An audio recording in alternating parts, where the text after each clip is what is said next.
I always thought some ghosts wore chains and rattled in the dark, whispering regrets and unfinished words into the ears of the living. But the ghost that came for me that night didn't haunt in whispers. He walked through the door of the diner like a storm breaking open the sky, and the moment I saw him, every piece of the life I had carefully stitched together began to come apart at the seams. It had been raining for hours, the kind of relentless rain that made the city look like it was dissolving, all its sins washing down the cracked pavement. But inside the diner, the world was small and humming, the scent of burnt coffee and grease clinging to the air, the flicker of a neon sign outside stuttering through the fogged windows, my name tag crooked against my chest. I was refilling an old man's cup when the bell above the door jingled, and I remember glancing up, just out of habit, expecting another trucker or another drunk trying to sober up before dawn. But instead I saw him.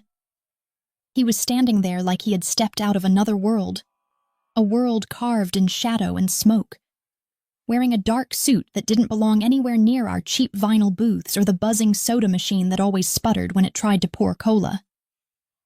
He looked older, harder, the kind of man you'd never approach on a dark street. And yet there was something in his eyes that pulled at me like a magnet, something cruelly familiar. And that's when my hands started shaking.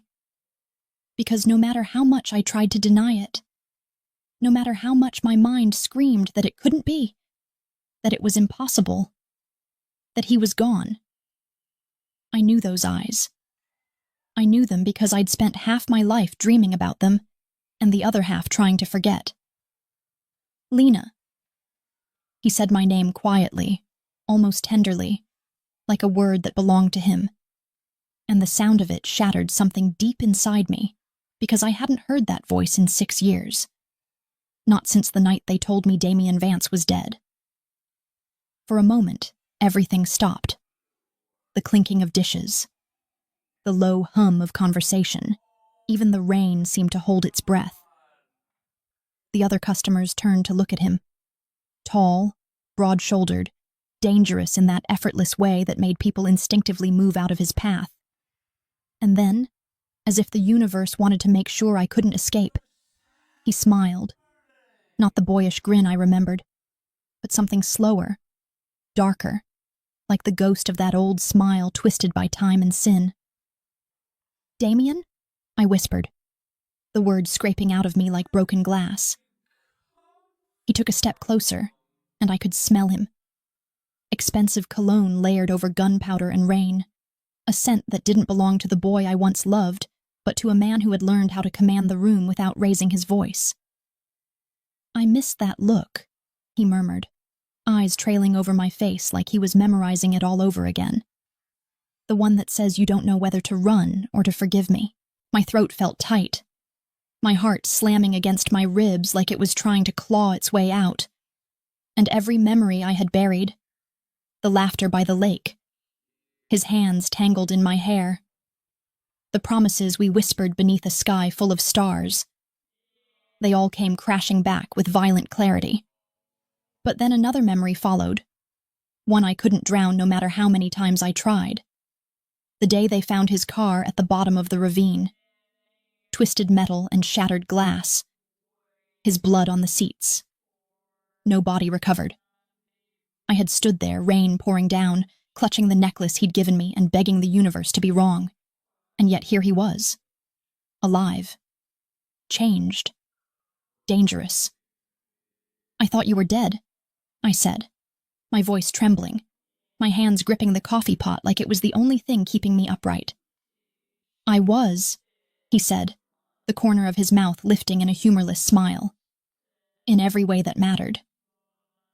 He looked around the diner, the cracked tiles, the flickering lights, the worn faces of strangers pretending not to stare. And then back at me, his eyes softening for a fleeting second before turning sharp again. "You work here now?" he asked, not mockingly, just curious. I wanted to tell him to leave, to walk out and never come back, to stop unraveling the fragile life I'd managed to piece together from the wreckage he left behind. but the words wouldn't come. Because deep down, beneath the fear, beneath the shock, there was something else, something shameful and aching. A small, treacherous flicker of warmth that whispered, he came back. I have to get back to work, I said finally, trying to steady my voice, but he only smiled again. That slow, knowing smile that once made my knees weak and now made my stomach twist in fear. Lena, we need to talk. I don't think we do. Oh, I think we do, he said, his voice dropping low, smooth like velvet over a knife's edge. You owe me your life. I froze. What are you talking about? He leaned forward slightly, and in that moment the distance between us disappeared. His eyes caught the dim light, cold and brilliant, the kind of eyes that had seen too much, done too much. 6 years ago someone made sure I died, he said, his tone calm but burning with something darker. And the trail led back here. To you. I felt my heart stutter, 1,000 protests tangled on my tongue, but before I could speak, he reached into his coat pocket and placed something on the counter. A small silver locket, dented and familiar. My locket. The one that had been buried with the wreckage of his car. I found this, he said softly. Thought you'd want it back. The world tilted. My breath caught in my chest. I could barely hear over the roar of blood in my ears. He slid the locket toward me, his fingers brushing mine, cold, deliberate, electric. And in that touch, every nerve in my body screamed with confusion, with terror, with memory. I'll come back tomorrow, he said, straightening, buttoning his jacket with slow precision. We'll finish this conversation then. And just like that, he turned and walked out, his figure swallowed by the rain-soaked night, the door closing behind him with a soft chime that felt far too gentle for the destruction he'd left behind. I stood there, staring at the locket glinting under the cheap fluorescent light, and all I could think was that the past I had buried had just clawed its way out of the grave. The rain outside kept falling, harder now, almost furious, and somewhere deep in my chest I knew. This was only the beginning. Because Damian Vance wasn't the boy I loved anymore. He was something else. And whatever he wanted from me, it wasn't forgiveness. It was something far more dangerous. I didn't sleep that night, not really. I just lay there on the thin mattress of my one-room apartment, staring at the cracked ceiling that looked like a map of all the wrong turns my life had taken, listening to the rain as it turned from a steady rhythm into an angry storm that rattled the window pane and reminded me that nothing stays quiet forever, especially the past. Every time I closed my eyes, I saw him. Damian Vance, alive and standing in the doorway of the diner, as if death had merely been a detour for him, as if the universe had made some kind of mistake by letting me believe he was gone. His voice still lingered in my mind, low and calm and impossibly controlled, saying my name like it belonged to him, like he could still reach into the wreckage of what we once were and pull me back into it. I told myself it wasn't real, that maybe I had imagined him, that trauma does strange things to memory and sometimes grief comes dressed as hallucination. But the locket sitting on my kitchen table said otherwise, gleaming faintly in the weak morning light, heavy with everything I didn't want to remember. I'd left it there after closing the diner, untouched, because even looking at it felt like touching a ghost, like pressing my fingers to a wound that had never really healed. By the time the sun clawed its way through the clouds, my eyes were burning, my chest tight, and I had made a silent promise to myself that if he came back, if Damian truly was alive and had found me again after all these years, I would demand answers. Not as the girl who once loved him, but as the woman who had survived without him. But the truth was, I didn't feel strong. I felt like a candle in a hurricane, flickering and terrified of what the wind would do next. The diner looked different that day. Maybe because I did. Maybe because I was seeing everything through a lens cracked by fear and memory. The bell above the door seemed louder, the customers' chatter too sharp, the smell of coffee almost suffocating. I kept expecting him to walk in again, half dreading it, half craving it, and when the door finally opened and he did, it was as if the world itself held its breath just to watch what would happen next. He wasn't wearing the same suit. This one was charcoal gray, perfectly tailored, a thin black tie knotted precisely at his throat. And as he stepped inside, the conversations around us faltered. The waitress beside me froze mid-step, and even the jukebox seemed to hesitate before playing the next song. It wasn't just the way he looked. It was the air that shifted around him, thick with authority and danger, like the atmosphere bowed to him out of instinct. When our eyes met, I felt the same jolt I had felt the night before, a violent collision of recognition and disbelief, and something darker, something magnetic that I hated myself for feeling. He gave me that small, restrained smile again, the one that looked like a secret no one else could ever be trusted with, and walked straight toward the counter.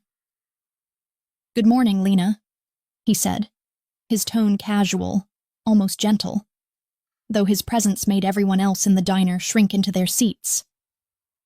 "You look tired." I swallowed hard, forcing myself to meet his gaze even though it felt like staring into the edge of a blade. "You shouldn't be here," I said, my voice quieter than I intended, but steady enough to make me proud. He leaned against the counter, his fingers drumming lightly against the surface, eyes scanning my face as though he could still read every thought I tried to hide. "You always did hate surprises," he said softly, and for a moment I saw it. The boy I'd known, the one who used to skip stones across the lake and talk about getting out of this miserable town. But then it was gone, replaced by a calm, calculating expression that belonged to a man who had outgrown the concept of mercy. "Why are you here, Damien?" I asked finally, trying to ignore the way his name still felt dangerous on my tongue. He tilted his head slightly, studying me like I was a riddle he had all the time in the world to solve. "I told you last night," he said. "You owe me." "I don't owe you anything," I said, though my voice cracked halfway through, betraying me. "You disappeared. You died." His eyes darkened, a storm gathering behind them. "I didn't disappear," he said quietly. "I was buried alive in someone else's war." The words hung between us, heavy and electric, and though I wanted to demand an explanation, I could see the warning in his eyes. Not now, not here. Instead, he reached into his jacket and pulled out a folded piece of paper, sliding it across the counter toward me. "What is this?" I asked, hesitating before touching it. "Proof," he said, "that your father isn't the man you think he is." I froze. The room seemed to tilt, the sounds fading around me until all I could hear was the rush of blood in my ears. My father had been gone for years, long before Damien, long before everything fell apart. And though I hadn't seen him in forever, I refused to believe that the man who once worked double shifts just to put food on the table could ever have been involved in anything that would destroy someone's life. "You're lying," I said, my hands trembling. "Am I?" He straightened, buttoning his suit jacket with slow precision. "Your father made a deal with men who wanted me dead. He sold information to them, information that got my family killed. You might want to believe he was innocent, Lena. But the world we grew up in doesn't forgive that kind of betrayal." His words hit like a fist, each syllable another fracture in the fragile image I had held on to for so long. "That's not possible," I whispered. "My father, he wasn't like that." Damien's voice softened, though his eyes didn't. "People become things you never expect when survival's on the line. You of all people should understand that." I didn't know what hurt more, the accusation or the quiet truth buried in his tone, the suggestion that we were both products of our broken pasts. Before I could respond, a man walked in. Tall, muscular, wearing a dark coat, a faint scar across his jaw. and nodded subtly toward Damien. It was a small gesture, but it carried weight, the kind that comes from years of silent orders and obedience. Damien looked at him, then back at me. "I have to go," he said, his voice soft but final. "But I'll be seeing you again." "I don't want you to." He smiled faintly, though there was no humor in it. "It's not about what you want anymore, Lena. It's about what you owe." And before I could say another word, he turned and walked out, his men following, the door swinging shut behind them with a sound that felt like the end of something I couldn't name. I stood there, shaking, the folded paper still on the counter, the air around me thick with the weight of everything he had just said. For a long time I couldn't move, couldn't breathe, couldn't think past the echo of his words. When I finally unfolded the paper, my heart nearly stopped. It wasn't just proof. It was a photograph. Grainy, old, but clear enough to recognize the man standing beside Damien's father in a warehouse surrounded by men in suits, the kind of men who smiled with their mouths but not their eyes. My father. Alive. And standing beside criminals. I dropped the photo, my pulse roaring in my ears, the ground tilting beneath me. Because if that picture was real, then everything I thought I knew about my family, about Damien, about the past, was a lie. And if Damien had found me now, after all these years, it wasn't to forgive me. It was to make me pay. The next few days passed in that strange, disjointed way that time moves when you're afraid to touch it. When every hour feels like borrowed glass. You're terrified might shatter beneath your fingertips. When every sound becomes a whisper of something watching, waiting, closing in. I told myself I was overreacting, that maybe the photograph was a fake, that Damien was lying or manipulating me for reasons that only made sense in the twisted world he now lived in. But the more I tried to convince myself, the more that single image of my father standing beside those men began to eat at me like rot beneath my skin. I stopped sleeping again. Every night I'd stare at the ceiling and remember the last time I saw my father. His hands trembling as he packed a small suitcase, his eyes red-rimmed, his voice rough when he told me he had to leave for a while, that he'd send money, that I'd be fine. I was 17 then, angry and heartbroken, and too young to understand that love and desperation sometimes look the same when life starts cornering you. I never saw him again. I'd spent years convincing myself he was a good man, that whatever happened to him wasn't his fault, that the world just swallowed him whole like it did to everyone who didn't have the power to fight back. But now, Damien's words haunted every corner of that fragile belief. By the third night, I could barely stand it. I went to work. I smiled for customers. I poured coffee until my hands ached. But inside I was unraveling. A quiet, steady unspooling of sanity. And then, just when I thought maybe I had imagined it all, that maybe he had finally decided to leave me alone, he came back. It was just after closing. The neon sign outside buzzed weakly, casting the diner in a sickly red glow, and I was wiping down the counter when the door opened, the small bell chiming softly like it didn't know it was announcing something terrible. Damien stepped inside, alone this time. No guards, no shadows trailing him. Just the storm that always seemed to follow wherever he went. His presence filled the room instantly, the same way it always had, as if the air itself bowed to make space for him. "Lena," he said quietly, almost like a greeting, almost like a warning. I didn't move.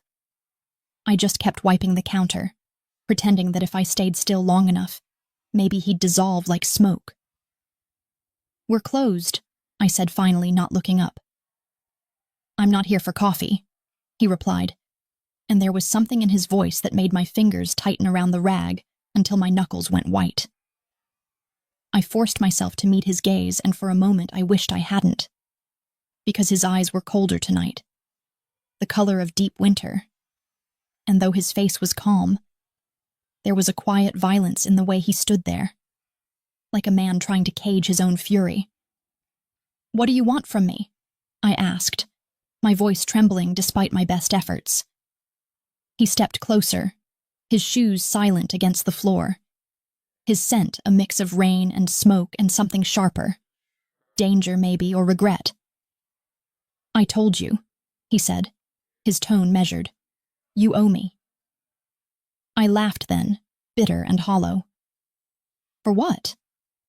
For being stupid enough to love you once?" Something flickered across his face, a shadow, a memory. But it vanished quickly, replaced by that same icy composure. "For the debt your father left behind," he said simply. My stomach twisted. "You think I know anything about that?"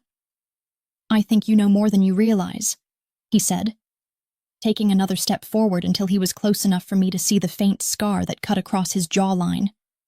Something I hadn't noticed before. Something that spoke of pain and violence and years spent surviving things I couldn't imagine. "And even if you don't," he continued softly, "you'll learn." "I'm not part of this," I whispered, shaking my head, the rag falling from my hand.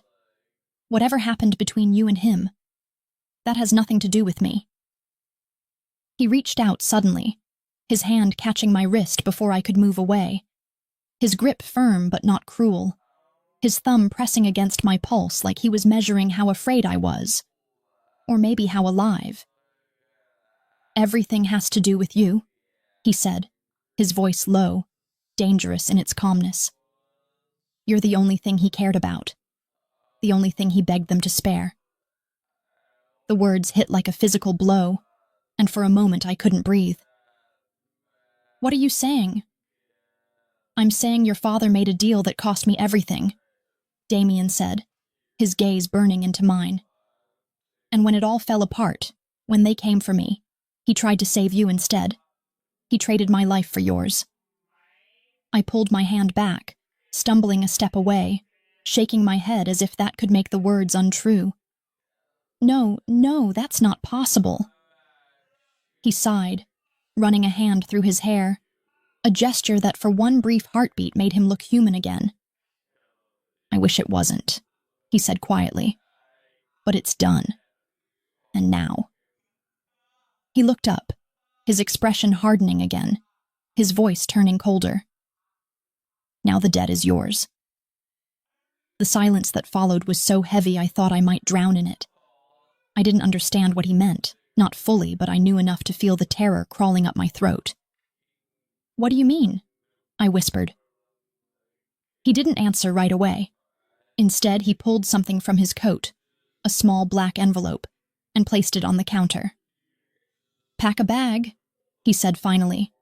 "You're coming with me." My breath caught. "The hell I am." He tilted his head slightly, almost pitying. "You don't have a choice, Lena." "Yes, I do," I snapped, but the words felt fragile even as I said them. "You can't just—" "Can't I?" he interrupted softly, and there was something in his tone that made the world tilt, something final and absolute. "You think I came here by accident? You think I don't know where you live, where you work, what little you have left? If I wanted to, I could destroy it all before morning. But I don't want that. I just want what I'm owed." I stared at him, my heart pounding so hard I could feel it in my throat. "And what exactly is that?" He leaned forward, his voice barely above a whisper. "You." The word was soft, but it hit like a gunshot, echoing in the hollow space between us. For a long time, neither of us moved. The only sound was the low hum of the refrigerator in the corner and the faint buzz of the dying neon sign outside.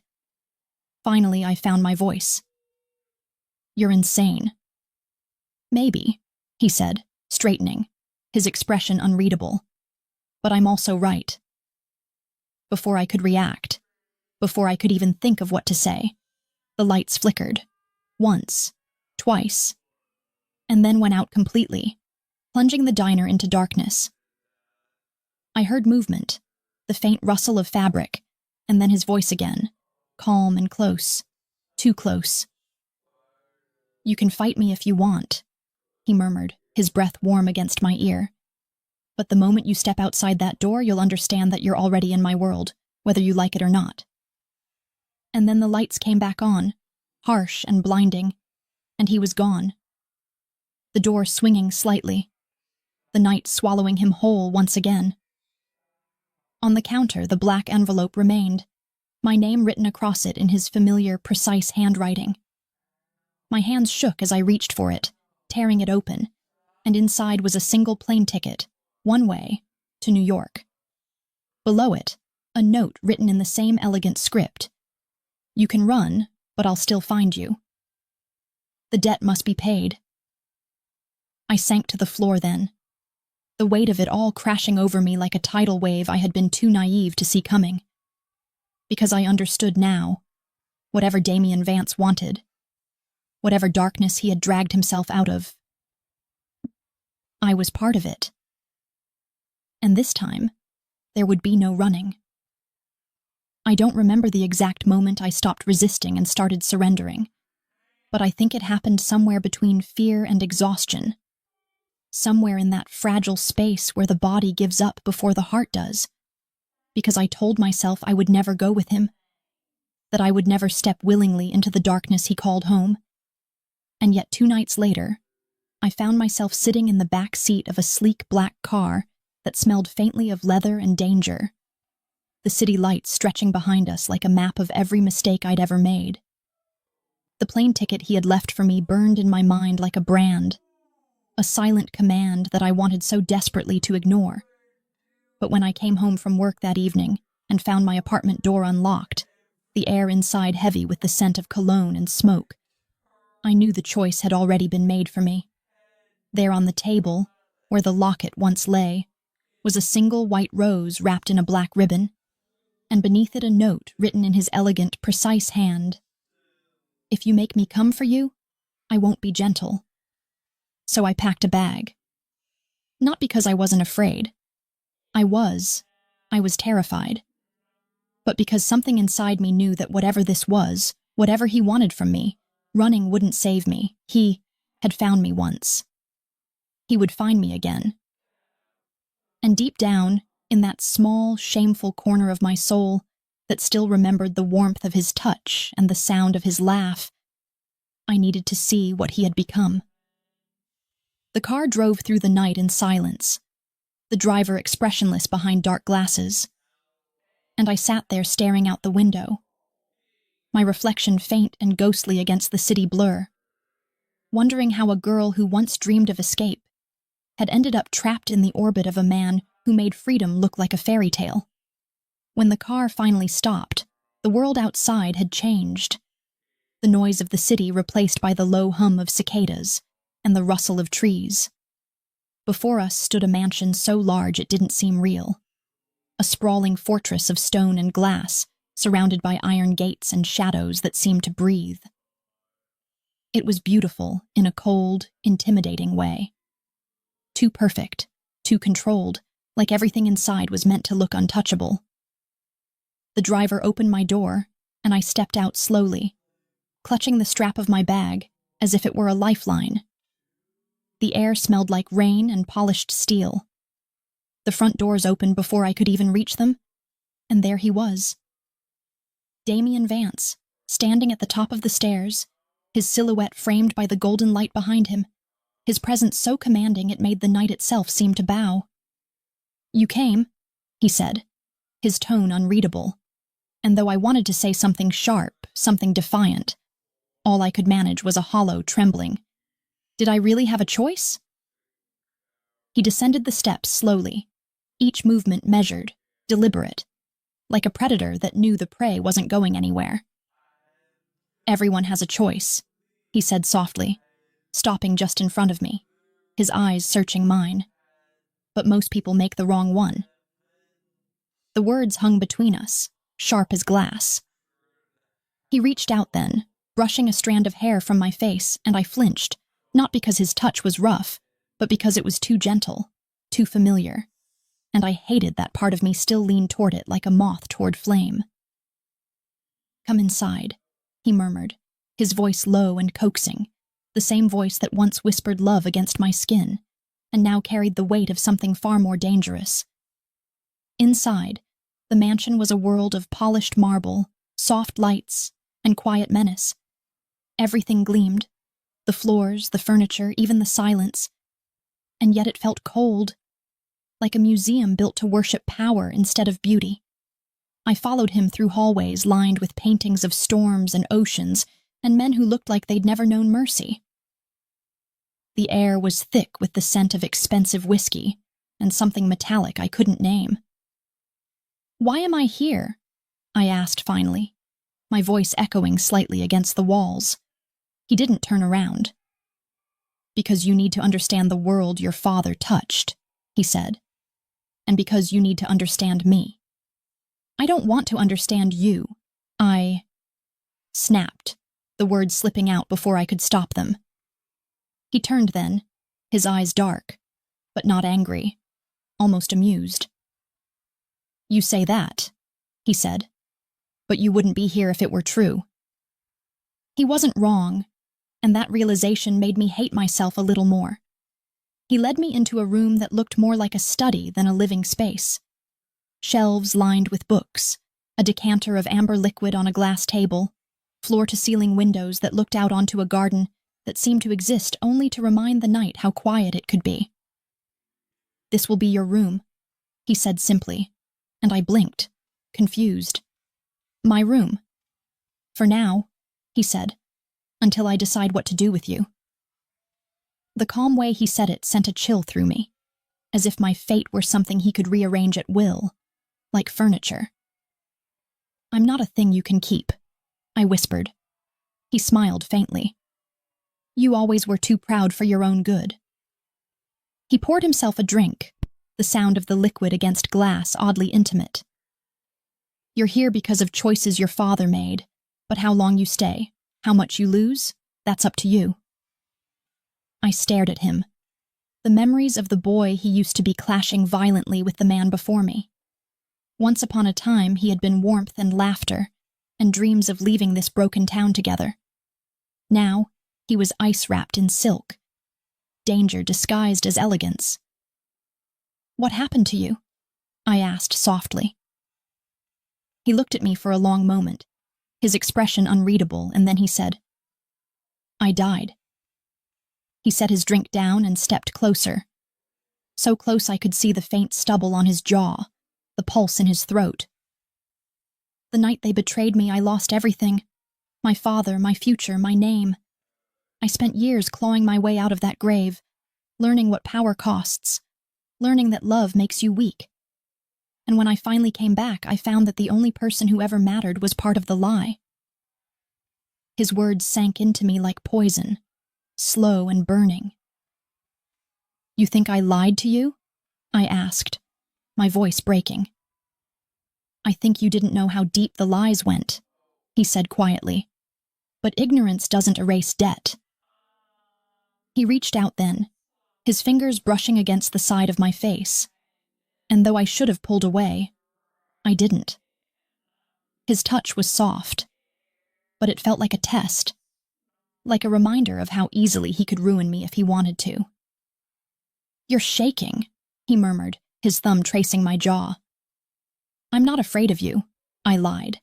He smiled again, that same slow, devastating smile that made it impossible to tell whether he wanted to kiss me or destroy me. "You should be."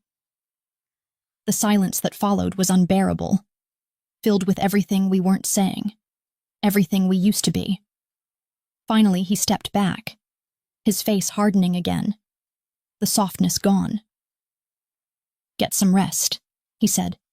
"Tomorrow we start digging up the truth."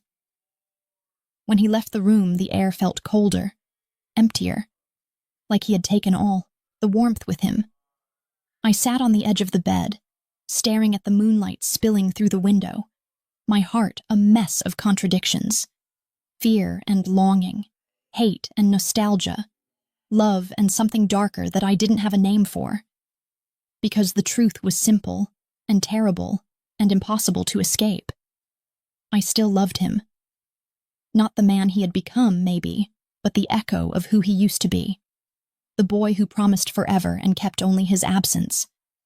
And as the night deepened around me, I realized that for all his threats and all his cruelty, the real danger wasn't him. It was me, and the way I couldn't stop wanting him. There are moments in life that stretch so thin, you can almost see time tearing at the edges. Moments where you feel suspended between what you were and what you are about to become. And for me, that moment began the second the car door shut behind me, and the city lights disappeared in the rearview mirror, swallowed by a night that felt too quiet, too endless, too deliberate, as if even the stars knew to keep their distance from Damian Vance. The car hummed softly, moving through the dark with the precision of a blade, and I sat in the back seat, my hands clenched in my lap, my heart pounding with a rhythm that didn't feel entirely my own, because it was hard to believe that only days ago I had been living a small, tired life, filled with cheap coffee, flickering neon lights, and the dull ache of forgetting. And now I was being driven into the unknown by the man who had once been my first love, and who now carried himself with the silence and certainty of someone who had walked hand in hand with violence for far too long. He didn't speak for most of the drive, and neither did I, though there were 1,000 words trapped between us, unsaid and unfinished, each one sharp enough to draw blood if I dared to give it shape. I watched the road ahead, the faint reflection of the dashboard lights glinting off his face, carving his features into angles I didn't recognize. Older, colder, beautiful in that dangerous, unreachable way that made me wonder if the boy I'd loved had been a dream I'd once mistaken for reality. When we finally turned off the main road and the tires crunched against gravel, I looked up and saw it. His house. Or maybe I should say his empire. Because that's what it looked like. A fortress built for a man who trusted no one. The mansion rose out of the darkness like something carved from stone and shadow, its tall windows glowing faintly in the distance, the gates opening before us without a sound. And for a moment I felt like I was being pulled into another world. His world. One where money and power and danger all bled into one another until they were impossible to separate. The car stopped in front of wide marble steps, and the driver got out to open my door. But my legs wouldn't move right away. I just sat there, frozen, staring at the grand facade that loomed over me, the kind of place you might see in a movie, beautiful and terrifying all at once. When I finally stepped out, the air felt heavier, scented faintly with rain and expensive cologne, and somewhere deep inside me, a voice whispered that once I crossed that threshold, there would be no going back.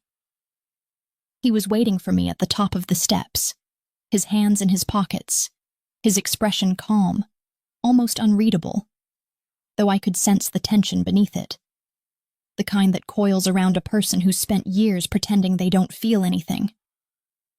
"You came," he said, his tone quiet but weighted, as if the words meant more than he wanted to admit. I wanted to tell him I hadn't had a choice, that fear had done what love could not, but instead I said nothing. I just looked at him, and for one impossible second, I saw a flash of the boy I used to know. The boy who would sneak through my bedroom window at midnight, smelling like smoke and rain, who once promised he'd build me a life big enough for both of us. But that boy had been buried 6 years ago, and the man standing before me was what had crawled out of his grave. He stepped aside, gesturing for me to follow, and as I walked past him, the faintest brush of his arm against mine sent a tremor through me that I tried, and failed, to hide. Inside, the air was cool and still, filled with the quiet hum of power. The floors gleamed beneath my shoes, marble and polished wood reflecting light from chandeliers that hung like captured constellations. Everything smelled of wealth and danger, a strange, intoxicating mix of tobacco, leather, and something darker, metallic, like the memory of blood. "Do you live here alone?" I asked finally, my voice breaking the silence like glass. He glanced at me. a small, unreadable smile tugging at his lips. "Does it look like the kind of place built for company?" I didn't answer, because he was right. The house felt too empty, too deliberate, like every trace of humanity had been carefully stripped away. He led me down a hallway lined with portraits of men whose eyes followed me no matter where I turned, all of them with the same expression: pride, arrogance, hunger. At the end of the hall was a set of double doors that opened into a room that took my breath away. Books lined every wall, hundreds of them, old and beautiful, their spines gleaming in the low amber light. A fire burned in the massive hearth, its glow soft and restless, and in front of it sat a black leather sofa, a table with crystal glasses, a decanter of whiskey half empty. "Sit," he said, motioning toward the sofa. And though I wanted to argue, to say I wasn't some obedient thing he could order around, I sat anyway. He poured 2 glasses of whiskey and handed one to me, his fingers brushing mine just enough to remind me how easily he could undo me if he wanted to. I took a sip, the burn sliding down my throat, and tried not to meet his eyes. "You hate me right now," he said, suddenly, his voice low, almost thoughtful. "But hate is good. Hate means you still care enough to feel something." I looked up sharply. "You think this is about feelings? You kidnapped me, Damien." He laughed softly, a sound both cruel and sad. "Kidnapped is such an ugly word. You're not a prisoner, Lena. You're collateral." The word made my skin crawl. "Collateral for what?" "For the truth," he said simply, setting his glass down. "Your father's choices cost me everything, and before this is over, you're going to understand exactly what that means." I wanted to scream, to tell him that my father's sins weren't mine to atone for, but the look in his eyes silenced me. That cold, disciplined calm that came from a man who had learned the art of control too well. "Why do I get the feeling you don't want me to understand?" I said quietly. He smiled faintly, stepping closer until he was standing just in front of me, his shadow cutting across my knees. "Because once you do," he murmured, "you'll never look at me the same way again." The air between us felt electric, heavy, charged with the kind of tension that comes from shared history and unfinished hunger. He reached down, his fingers tracing the edge of my jaw, not roughly but with a deliberate intimacy that made it impossible to breathe. "You're shaking," he said, his tone unreadable. "I'm angry," I whispered. "Anger and fear are cousins," he said, his thumb brushing the corner of my mouth. "You always wore both so beautifully." "Stop," I breathed, my voice trembling. He hesitated, and for a heartbeat I thought he might listen, but instead he leaned closer, his breath warm against my ear. "You shouldn't have come here if you wanted safety, Lena. There's no safety left in this story. Not for you, not for me." And then he stepped back, his expression unreadable again, the softness gone as quickly as it came. "Get some rest," he said, turning away. "You'll need it." When he left the room, the silence he left behind was unbearable. I sat there for a long time, staring at the flames, my pulse still racing, the taste of whiskey and fear still on my tongue. It was only then that I realized what terrified me most wasn't the mansion, or the lies, or even Damien himself. It was the part of me that still wanted to reach for him, even knowing he was the one who could destroy me. Because I had loved him once. Truly, foolishly, completely. And I didn't know how to stop loving him now. Not when the monster he'd become still carried the echo of the boy I used to know. And as the fire burned low, casting the room in soft, dangerous light, I knew one thing for certain. I wasn't afraid of the monster in front of me. I was afraid of the girl who still loved him.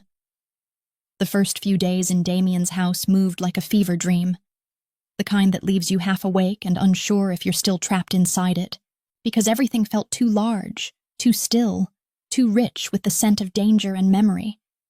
And though the rooms were filled with light, I could never find a corner that felt warm.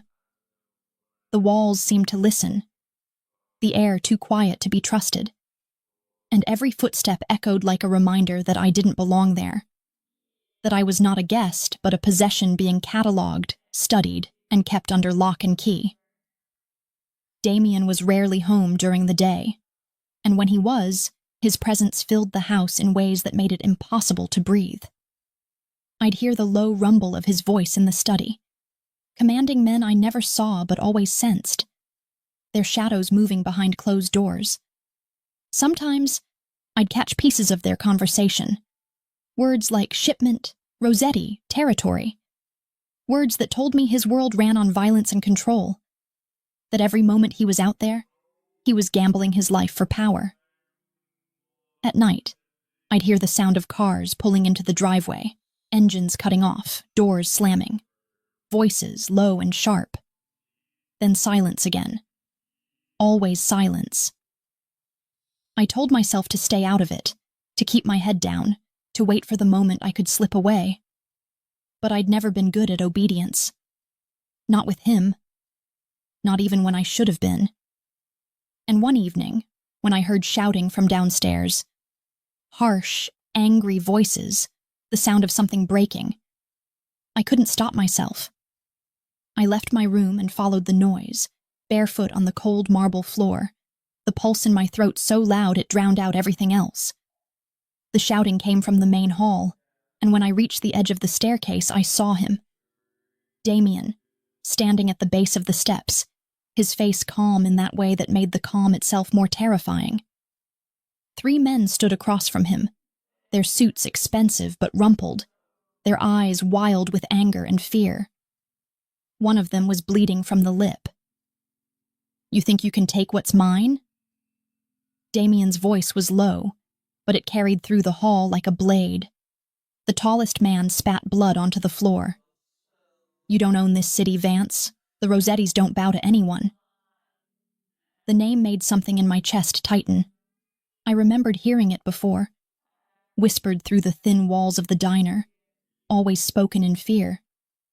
Damien smiled, and it was the kind of smile that didn't reach his eyes, the kind that promised something worse than death. "You already did," he said softly. "You just didn't notice when you started kneeling." The man lunged forward, but Damien moved faster, impossibly fast, slamming him against the marble pillar with one hand at his throat. His voice dropped to a whisper I barely heard. "Next time you come to my house, you don't walk out." The other 2 men froze, and I stood there on the stairs, unable to move, unable to breathe. The man choked, gasped, clawed at Damien's wrist, but Damien didn't flinch, didn't even blink, until finally he let go, letting the man fall to his knees, coughing and broken. "Get out!" Damien said, and his tone was so cold, so final, that the other men didn't hesitate. They dragged their injured companion out the door, leaving the sound of heavy breathing and shattered glass behind them.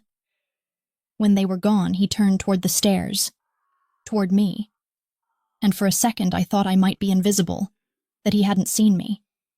But then his eyes met mine, sharp and unrelenting, and my heart stopped. "Did I tell you to leave your room?" he asked quietly, each word a measured threat. "I heard shouting," I said, gripping the banister to keep my hands from shaking. "I thought—" "You thought what?" he interrupted, his gaze burning into me as he started up the stairs, slow, deliberate, every step echoing.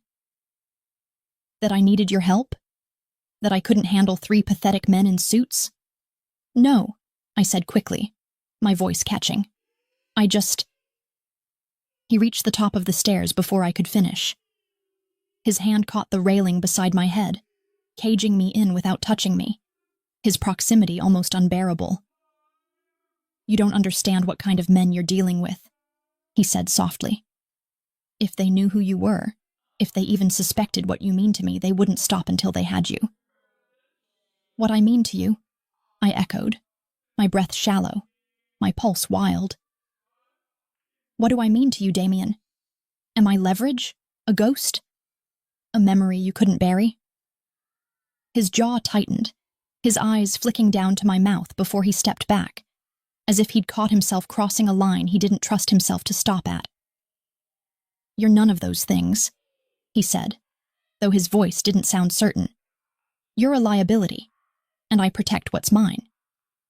"I'm not yours," I whispered, but even as I said it, I could feel the lie trembling in my throat. He smiled faintly, not out of humor, but something closer to pain. "You've been mine since the moment you said my name like it meant something," he murmured, and then he walked away, leaving me standing there with a heart that didn't know whether to break or burn. That night, I couldn't sleep.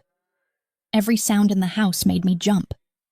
The creak of the floorboards, the whisper of wind against glass. Somewhere deep in the mansion, I could hear Damien's voice again, lower this time, speaking into a phone. I caught fragments of words. Rossetti's, retaliation, keep her safe. And though I didn't understand all of it, I understood enough to know that whatever was coming next was bigger than me, bigger than him. When morning came, the air felt different. Heavy, tense, charged like the moment before a storm. Damien was gone, but his men were everywhere now, armed and silent, stationed like shadows at every doorway. I asked one of them what was happening, but he said nothing, only shook his head once and looked away.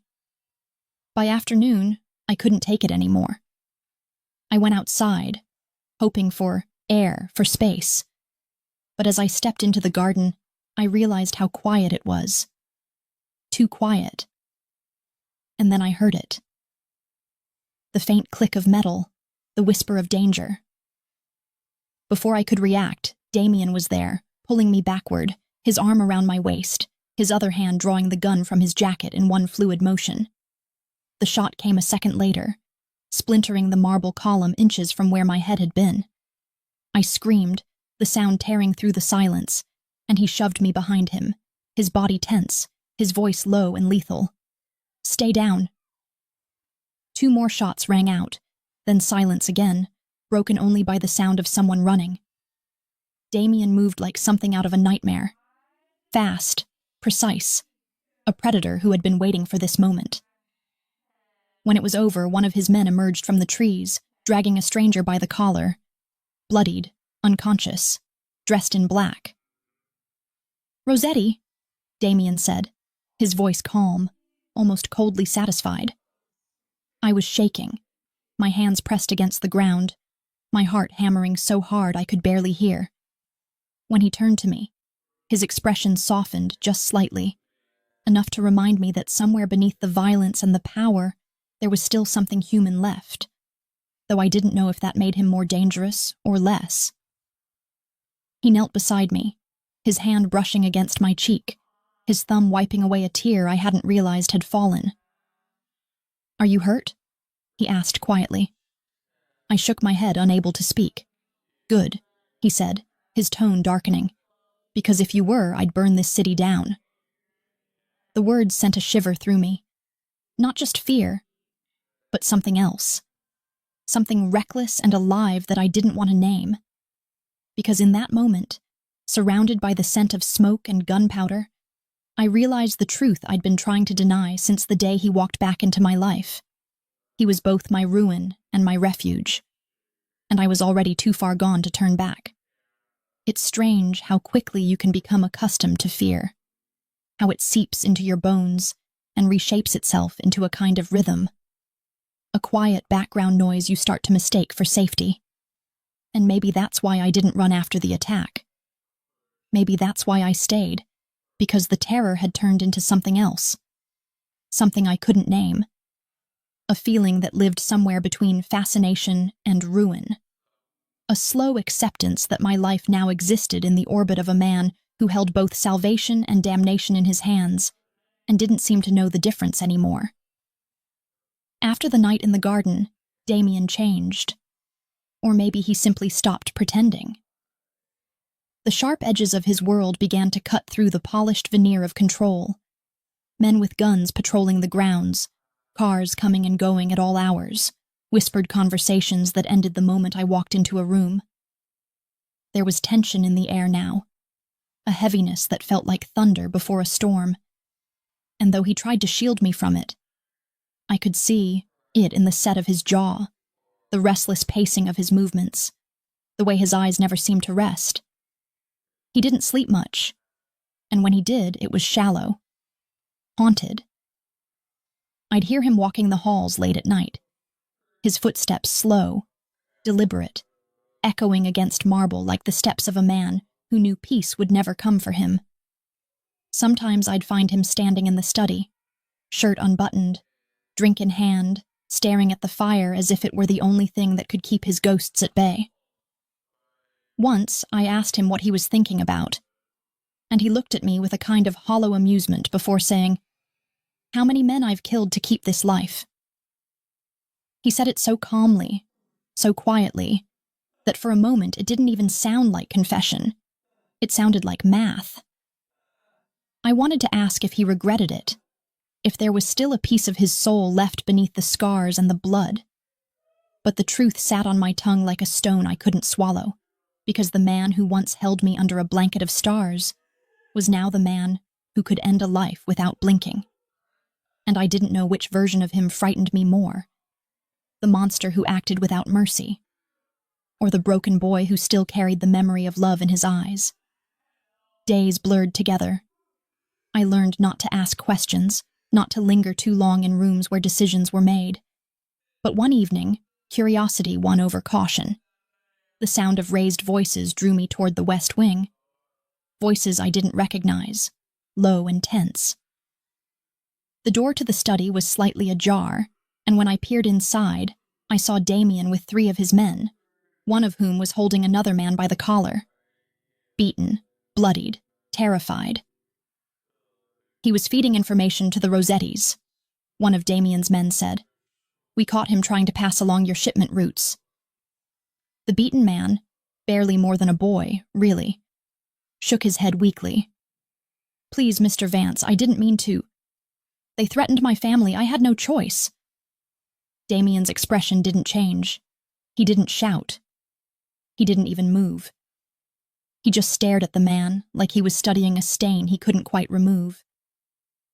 "You always have a choice," he said softly, almost kindly. "You just made the wrong one." The man started to cry then, babbling apologies, promising he'd disappear, that he'd never breathe a word again. And I wanted to believe Damien would show mercy, that the man I had once known was still buried somewhere beneath the suit and the scars.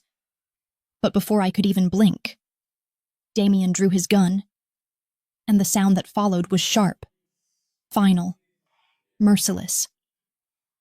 The man collapsed, and the silence that filled the room afterward was suffocating. I stumbled back, a hand pressed to my mouth, the metallic scent of blood already thick in the air, and before I could move, Damien turned, his eyes finding me in the doorway, his face unreadable. "Lena," he said quietly, lowering the gun. I wanted to speak, to scream, to ask, why? But my voice wouldn't come. I couldn't look away from the body on the floor, the blood spreading slowly like spilled wine across the expensive rug. He took a step toward me and I flinched, which made something in his expression flicker. Pain, maybe, or regret. I couldn't tell. "You shouldn't have seen that," he said, his tone softer now, almost apologetic. "You killed him," I managed, my voice breaking. "He was begging for his life." "He betrayed me," Damien said simply. "If I let one man defy me, the rest follow. That's how this world works, Lena. You survive or you're devoured." "That's not survival," I said, my hands shaking. "That's blood on your hands." He looked down at them then, those strong, elegant hands that had once held mine with such gentleness, and for a heartbeat, his composure cracked. "You think I don't know that?" he whispered. "You think I don't see their faces every night when I close my eyes? This isn't who I wanted to become, but this is who I had to be." Something in his voice, the rawness of it, the quiet confession buried under the steel, made my chest ache even as my stomach turned. Because the truth I didn't want to face was that part of me still saw the boy beneath the monster, still wanted to reach for him even as I stood trembling in front of what he'd done. "I loved you once," I said, my voice barely audible, "and I don't even know who you are anymore." He stepped closer, his gaze burning with something desperate, something unguarded. "You loved me because you saw the good in me," he said, his words quick, rough. "Don't pretend you can't still see it. It's still there even if you hate it now." "I don't hate it," I said, the words slipping out before I could stop them. "I hate that it's dying." He froze, the air between us tightening, and for a long, fragile moment, the world shrank to the space of a breath. Then slowly he reached out and touched my face, his thumb brushing a tear from my cheek. And when I didn't pull away, he whispered, "You shouldn't be here, Lena. You make me remember who I was, and that's dangerous for both of us." I should have told him to let me go, to leave me out of his war, but I couldn't, because there was something in his voice that sounded like surrender, like he was confessing to a crime even he couldn't undo. He left me standing there as his men came in to drag the body away, and I turned before they could look at me, running down the hall, my heartbeat echoing in my ears. I locked myself in my room and sank to the floor, my whole body trembling, my mind replaying the moment again and again. The gunshot, the blood, the way his eyes had gone cold. But beneath the horror, beneath the fear, something else was burning. A terrible, shameful understanding. Because I couldn't unsee what I'd seen, and I couldn't unfeel what I felt. He had killed without hesitation. And still, part of me wanted to reach for him. It was madness. It was weakness. It was everything I swore I'd never be. I pressed my hands over my face, trying to block out the image, but all I could see was him. Damien, standing in the firelight, the weight of his sins etched into the hard lines of his face.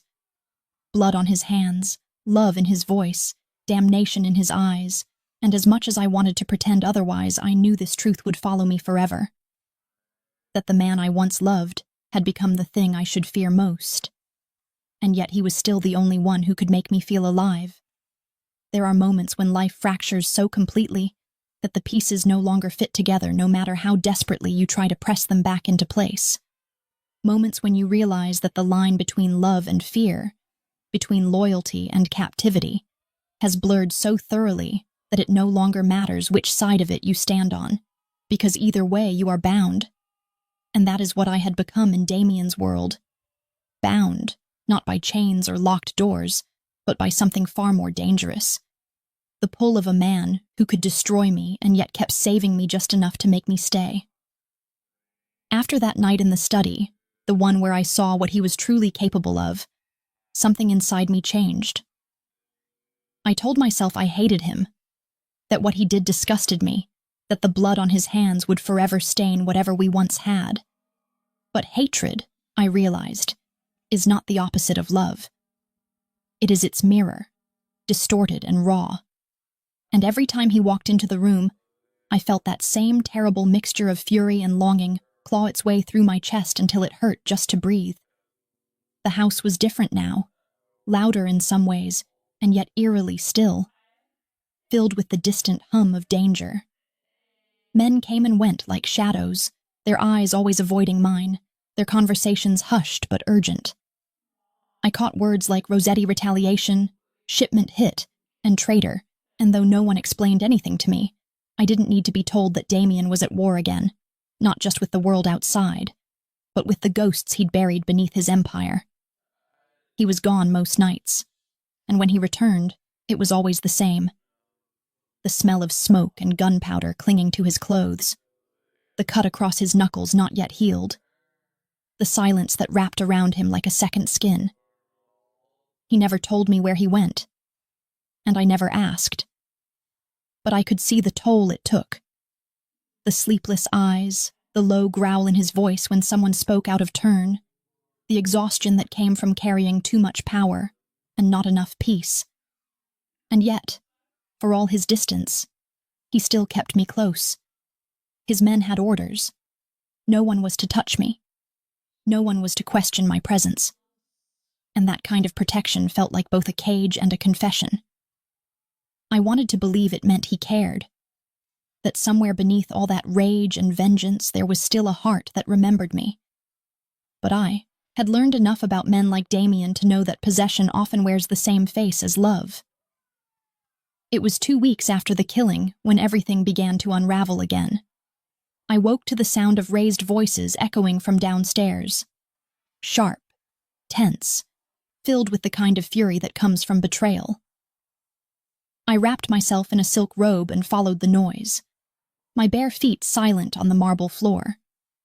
When I reached the bottom of the staircase, I saw Damien standing in the middle of the hall, his expression carved from stone, facing a man I didn't recognize.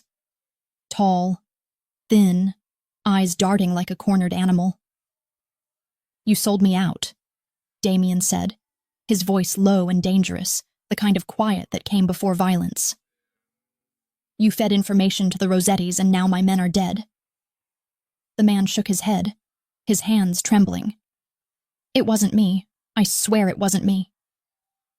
I saw the flicker of movement before I heard the sound. Damien's hand striking the man hard enough to send him stumbling backward, blood blooming on his lip. "Don't lie to me," he said softly. "You're not good at it."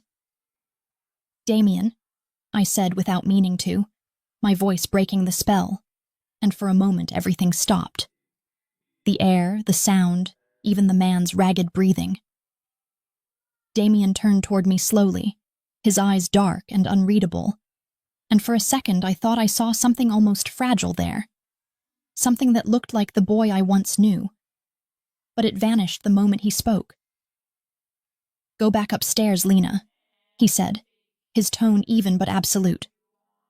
"I'm not leaving," I said, though my voice shook. "I can't keep pretending this isn't happening. You can't keep doing this." He exhaled, a sound half laugh, half sigh, the kind that comes from someone who's forgotten what it feels like to be understood. "You think this is a choice?" he asked, his voice barely above a whisper. "You think I want any of this? You have no idea what it costs to keep power, what it costs to stay alive." "I don't care about power," I said. "I care about what's left of you." For a heartbeat, the world held still. His eyes softened, just a fraction, and he took a step toward me. One slow, deliberate step, like he was crossing some invisible line. "If I let go of what I've built," he said quietly, "they'll kill us both. You understand that, don't you?" I wanted to believe him. I wanted to believe that his cruelty was survival, that his darkness was protection. But the blood on his hands was too fresh, the fear too real. "Then why keep me here?" I whispered. "Why drag me into this?" He looked at me like I'd asked the one question he didn't know how to answer. "Because I can't lose you again," he said finally, his voice breaking in a way I'd never heard before. "Because you're the only thing left that makes me remember I'm still human." The silence that followed was thick, trembling with things neither of us could say. And then, before I could step back, he closed the distance between us and kissed me. It wasn't gentle. It wasn't soft. It was the kind of kiss that feels like an argument, desperate and angry and laced with grief, his hand tangled in my hair, his breath ragged against my skin. For a moment I forgot everything. The blood, the fear, the danger. For a moment it was just him and me. The echo of who we used to be clawing its way to the surface. When he pulled away, his forehead rested against mine, his voice rough when he whispered, "I don't deserve you." "No," I said, my voice trembling. "You don't." And yet I didn't move. I didn't push him away. Because as much as I wanted to hate him, as much as I wanted to escape, the truth was that every time he touched me, The world made sense again, even if it was the wrong kind of sense. Later that night, after the house had gone quiet again, he came to me. Not as the Mafia boss, not as the man the world feared, but as Damien, the boy I once loved. His eyes tired, his voice soft. "There's something you need to know," he said, sitting beside me on the edge of the bed. "The Rossettis aren't done. They want you now." "Me?" I asked, my pulse quickening. "Why?" "Because they think you're my weakness," he said, his jaw tightening.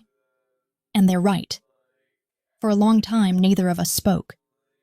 The clock ticked somewhere in the distance, steady and cruel. And I realized that whatever happened next, we were already past the point of saving.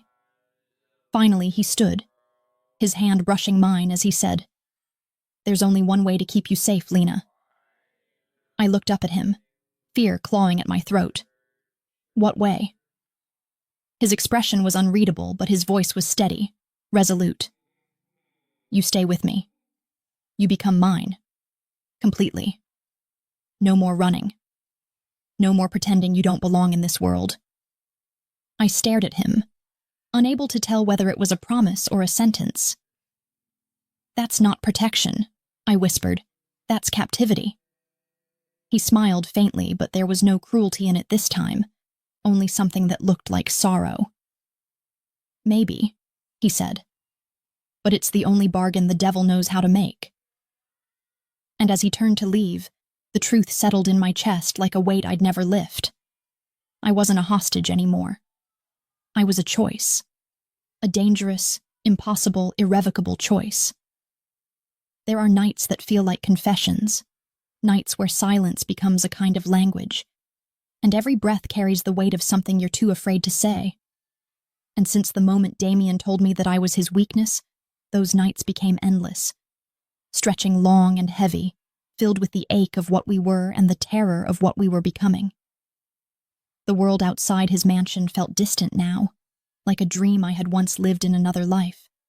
A quieter one with cheap coffee and the hum of neon lights, and yet it had all begun to fade, replaced by the rhythm of his world.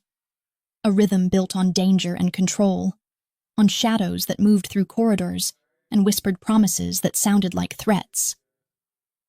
I had started to understand the pattern of his life, the way power pulsed through every wall, the way he commanded loyalty not with words but with presence, the way people looked at him as if he were both king and executioner.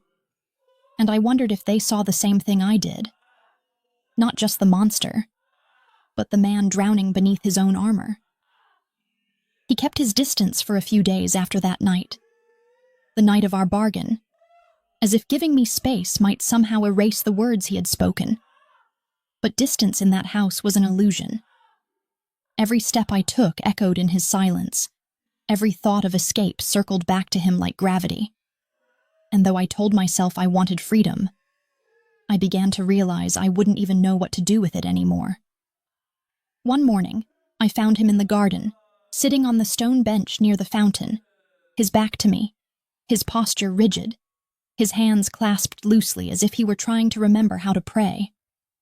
The sun had barely risen, and the air still carried the cool scent of dew and earth. But there was something about the moment that felt fragile, sacred almost, like watching a wolf forget it had teeth. "You shouldn't be up so early," I said quietly, my voice barely more than a whisper against the wind.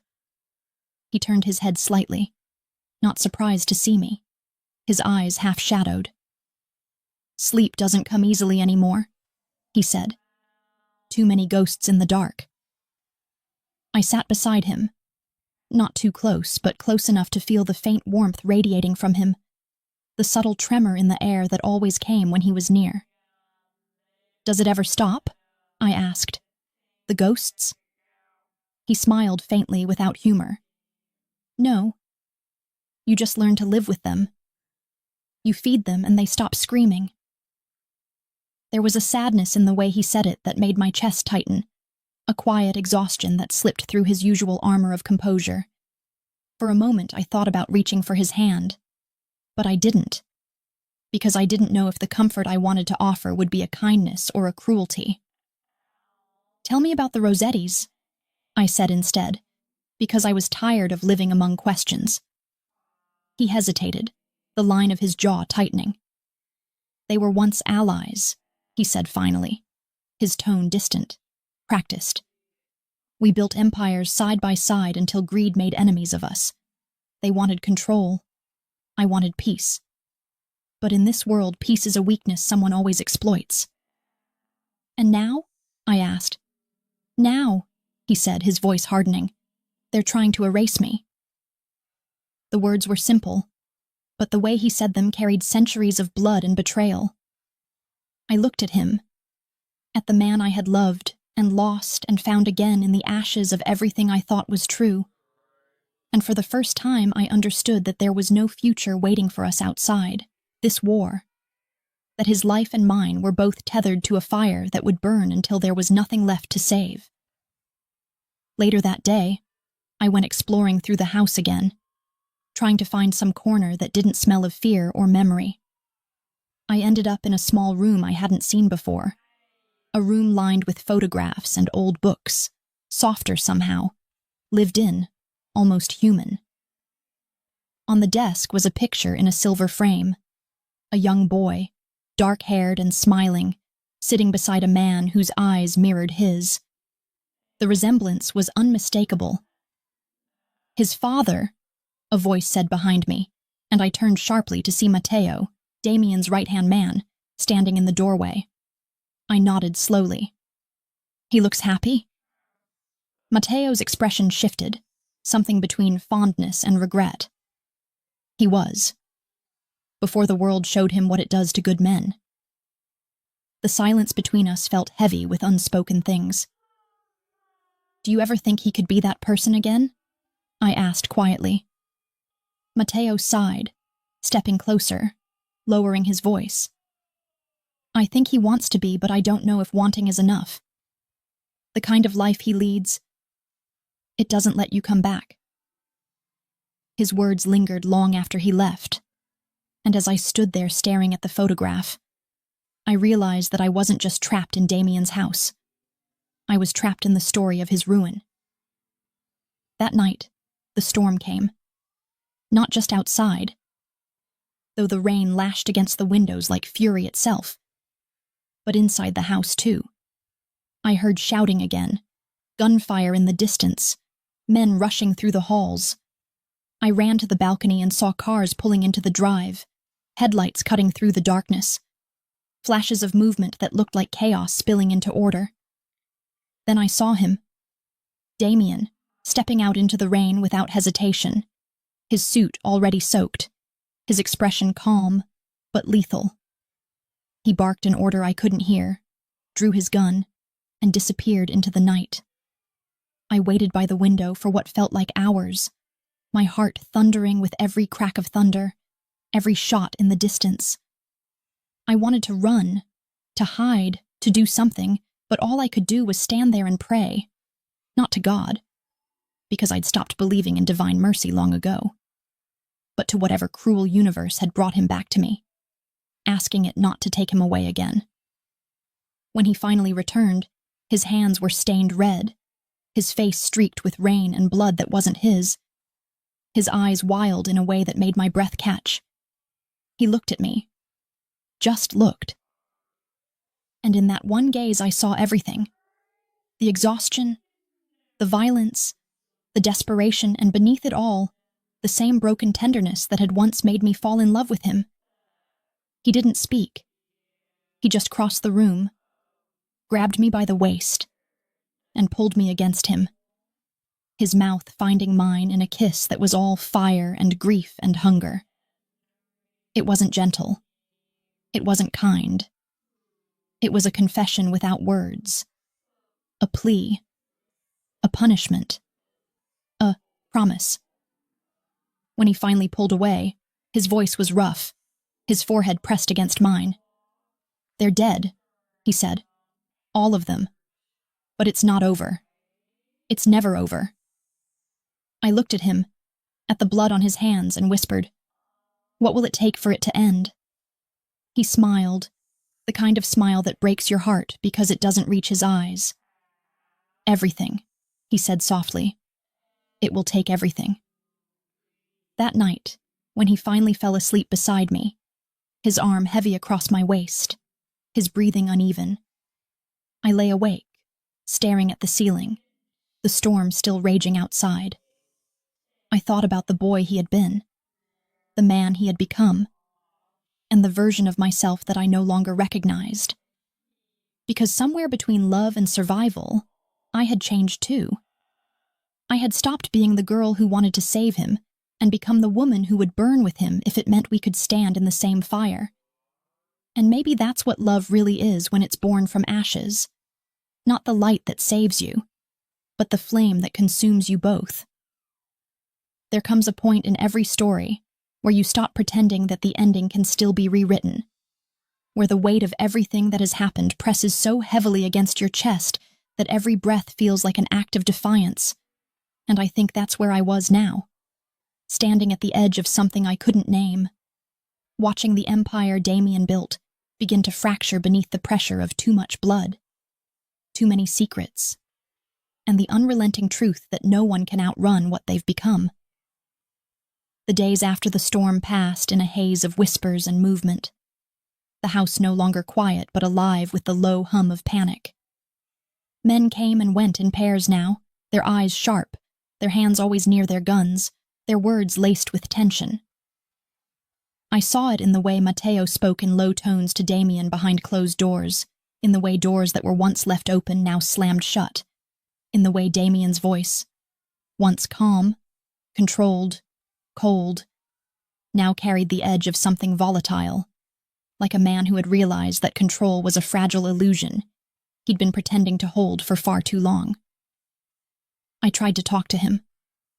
I tried to reach through the layers of silence and pride and guilt, but he was slipping, and no matter how close I stood, he always felt a step away, unreachable, untouchable, trapped inside the walls he built to keep the world out and his ghosts in.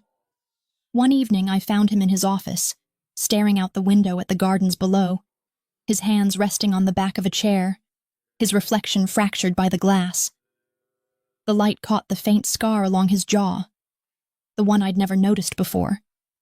And for a moment, I saw not the man everyone feared, but the boy I'd once kissed under the church steps, the one who dreamed of leaving this city behind. Something's wrong, I said softly, because I'd learned to recognize the stillness before chaos, the kind that lived in his shoulders and the corners of his mouth. He didn't look at me. There's always something wrong, he said, his tone detached, almost bitter. This is different, I insisted. You haven't slept. You've barely eaten. Whatever you're carrying, it's going to destroy you if you don't let someone in. He turned then, slowly, his eyes meeting mine, and the intensity in them was so sharp it stole my breath. Let someone in? He repeated, his voice low, rough, almost mocking. The last time I let someone in, they buried a knife between my ribs and smiled while they twisted it. That's how this world works, Lena. You trust, you die, you love, you bleed. And what about me? I whispered. Do I bleed too? He hesitated, his jaw tightening, and for a heartbeat I thought he might tell me the truth. That he might admit that yes, I was bleeding too. That I had been from the moment he came back into my life. But instead he just looked away. I can't protect you anymore, he said finally, and though the words were quiet, they hit harder than any gunshot. What do you mean you can't protect me? I demanded, moving closer. What happened? He exhaled, the sound heavy, weary. The Rossettis aren't acting alone anymore, he said. They've joined forces with someone inside my ranks. I don't know who yet, but they've been bleeding me dry from the inside. Money, contacts, shipments. Everything I built is crumbling, piece by piece. So fight back, I said. You always fight back. His smile was thin, empty. You don't fight ghosts, Lena. You just wait for them to come collect what's theirs. I wanted to shake him, to scream at him, to remind him that he was the man who once ruled the city with nothing but willpower and rage. But the look in his eyes silenced me. It wasn't defeat. Not entirely. But something worse. Resignation. That night I couldn't sleep. The air felt thick, heavy, too full of the things we weren't saying. Somewhere in the distance, thunder rumbled, though the sky outside was clear. I got up, restless, pacing the hallways that had once seemed endless, but now felt like the ribs of a dying beast. It was just past midnight when I heard it. The crash of glass, the sharp echo of gunfire, and then the sound of shouting. My blood turned to ice. I ran toward the noise, down the stairs, through the main corridor, until I saw Matteo lying on the floor, blood spreading beneath him like ink. "Matteo!" I cried, dropping beside him, but his eyes were already glassy, his mouth struggling to form words. "Inside man," he rasped. "It's someone close. Too close." And then his head fell to the side, and the silence that followed was deafening. The door to the study burst open a second later, and Damien came storming out, gun in hand, his face pale but his expression pure fury. "Get back!" he barked, grabbing my wrist. "What's happening?" I demanded, my heart pounding.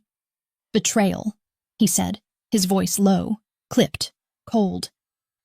"One of my own men opened the gates. They're inside." I froze. "Who?" "I don't know," he said, pulling me behind him, "but I'll find out before I kill them." The next moments blurred together.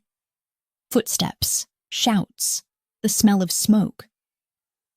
The house that had always felt too big suddenly seemed to close in around us, every hallway a trap, every shadow a threat. Damien moved like he had been born for this, steady, silent, deadly, his hand gripping mine as we slipped through the corridors. We reached the back of the house just as another explosion rattled the walls, sending a rain of plaster and dust down from the ceiling. He turned to me then, his face streaked with ash, his breath coming fast. "You need to go," he said, shoving a key into my hand. "There's a car in the garage. Take it. Drive north. Don't stop until you're out of the city." I shook my head, refusing to take it. "No, I'm not leaving you." He grabbed my shoulders, his eyes fierce. "Lena, listen to me. If they get their hands on you, they'll use you to end me. You don't understand how dangerous they are." "Then let them end you," I said, tears streaming down my face. "I can't keep watching you die piece by piece."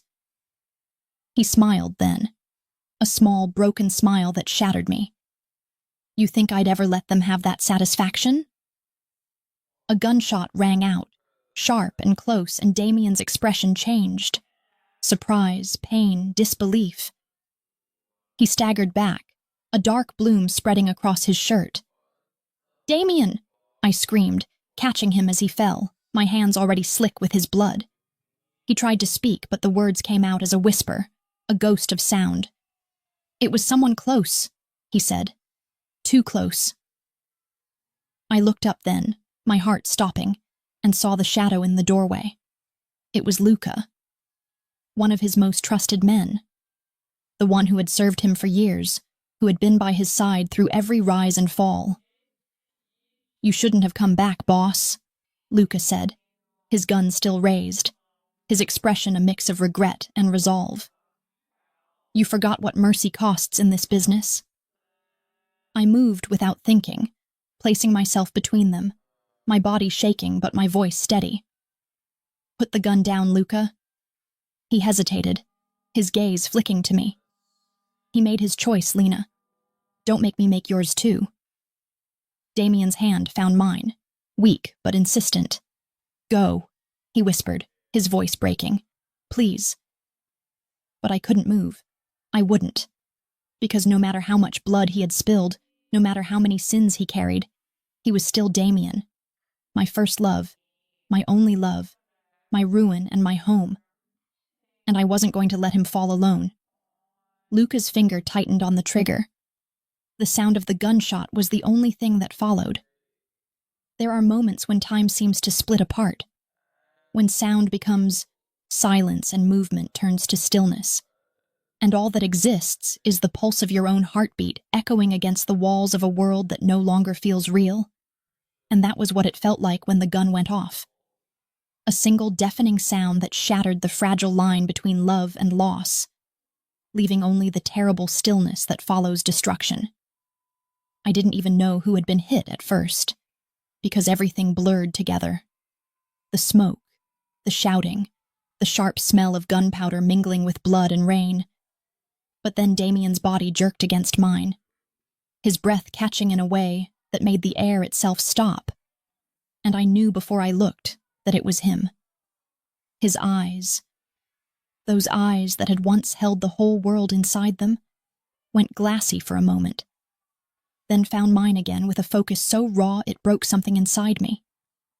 "Lena," he whispered, his voice cracking like the sound of a flame sputtering before it dies. I held him, my hands pressed against the wound that kept spilling his life through my fingers, my breath coming in ragged sobs that felt more like prayers than air. But it was useless. I knew it even as I screamed his name. The blood wouldn't stop. The light in his eyes flickered and dimmed, and behind us, Luca was still standing there, gun lowered, his expression hollow. "Damien," I said again, though my voice was barely a whisper now. "Stay with me. Please, stay with me." He smiled faintly, that small, heartbreaking curve of his lips that always came before he said something I wasn't ready to hear. "You shouldn't have stayed," he said quietly. "You should have run when I told you to." "I wasn't going to leave you," I said, shaking my head, my tears falling onto his face. "Not again, not ever." A shudder passed through him, his fingers tightening around mine.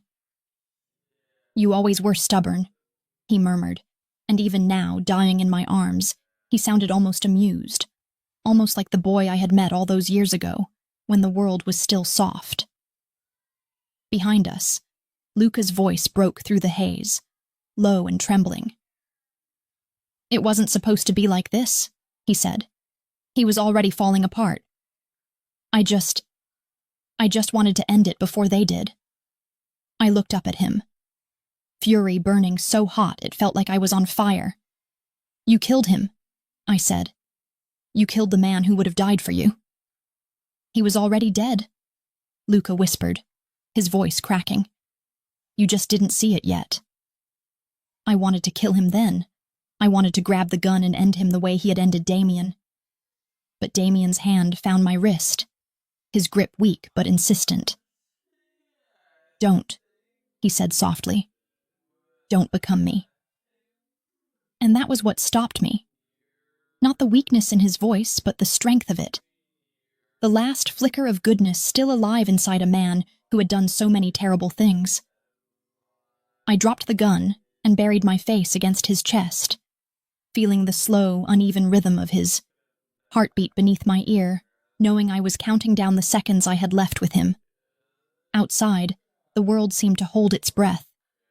The rain had started again, soft at first, then heavier, drumming against the shattered windows, washing the blood across the marble floor into rivers of red that glistened under the dying light. He reached up, his fingers brushing my cheek one last time. "Promise me something," he whispered.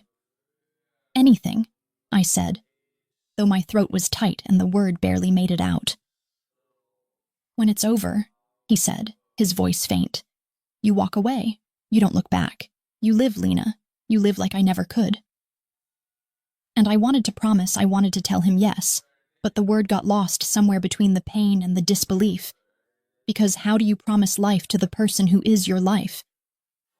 Then his hand slipped from my face, fell limp against the floor, and in that moment, something inside me cracked open, a soundless breaking that felt worse than death itself, because I knew then that he was gone, that the boy I loved, the man I tried to save, the monster I could never stop forgiving, had finally found the peace he'd been chasing through every wrong choice, every sin, every violent night. For a long time, I didn't move. I just sat there in the ruins of his empire, the rain soaking through my clothes, the smell of blood heavy in the air. Men came and went around me, shouting orders, clearing bodies, trying to salvage what was left. But I didn't see them. All I saw was him, the rise and fall that defined his life, the man who had built a kingdom out of fear and then burned it down for love.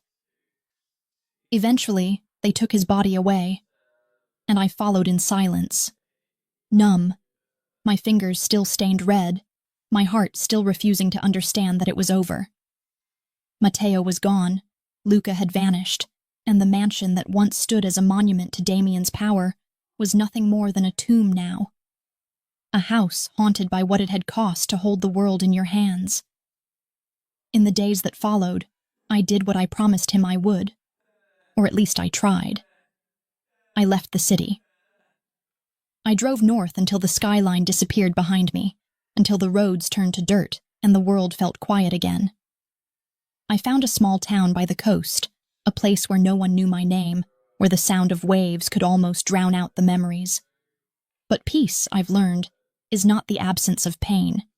It's the slow, unbearable act of carrying it until it becomes part of you, until the hurt and the love blur into one thing you can no longer separate. Sometimes I still wake in the middle of the night, reaching for him, expecting to find his warmth beside me. And for a moment, in the half-light between dream and waking, I almost do. I almost hear his voice, low and steady, whispering my name the way he used to when he thought I was asleep. I still wear the locket he once gave me, the one I found in that box on the night he returned. And, inside it, I've placed a photo of us from before the world fell apart. Me laughing, him looking at me like I was the only thing that made sense. The silver has tarnished now, the edges worn smooth, but I can't bring myself to take it off, because it's all I have left of him that isn't tainted by blood. They say love and hate are twins, that both are born from the same fire, but I think they're wrong. I think love, the real kind, the kind that destroys and redeems in the same breath, is closer to grief. Because love, like grief, doesn't end. It just changes shape. It just keeps finding you in the quiet, in the rain, in the small, aching spaces between what was and what will never be again. And maybe that's what he meant when he told me to live. Not to forget him, not to erase the pain, but to carry it forward. To let it remind me that even in the darkest places, even in the ruins, something beautiful once existed, something worth remembering. So I live. Not for me, not even for him, but for the moments we never got, the life that could have been, the peace he never found, the love that refused to die even after everything else did. And sometimes, when the wind howls through the trees just before a storm, I swear I can hear his voice in it, soft and low, saying my name the way only he ever could. And in that sound, I find both my ending and my beginning. Because some loves don't fade. They burn, quietly, eternally, in the ashes we leave behind.